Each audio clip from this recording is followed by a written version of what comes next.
Have you ever come across a past tense verb in English and thought, wait, is it walked or walked? Is it clapped or clappid? Today, we're going to figure out exactly how to say these words so you can pronounce these words correctly forever.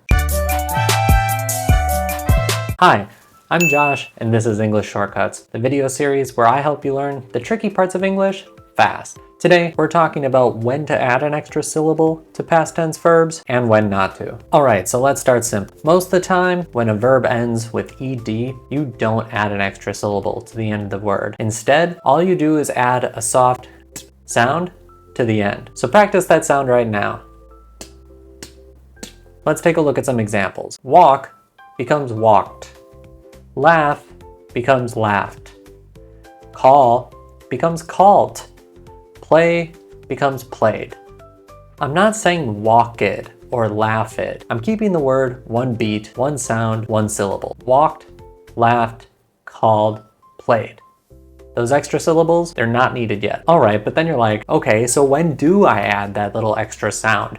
When is that did or tid needed? And I'll tell you, if a verb ends with the letter D or the letter T, you're going to need that extra syllable. So then that TED or that DED becomes its own little beat. For example, want, wanted, need, needed, decide, decided. You can hear that extra syllable. Wanted, needed, decided.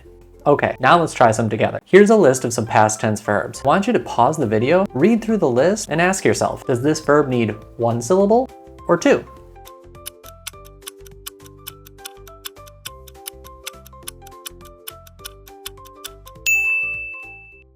Wanted, needed, stopped, planned, called, laughed, worked, played, danced, decided.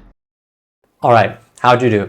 Don't be discouraged if you got one or two wrong. That's part of the learning process. Just rewind and try again. So to recap, here's the shortcut. If a verb ends with the letter T or D, and you see the letters TED or DED at the end of the verb, that's your clue that you're gonna need that extra tid or did syllable. If the verb ends with any other letters, no extra syllables needed, just a t sound at the end of the verb.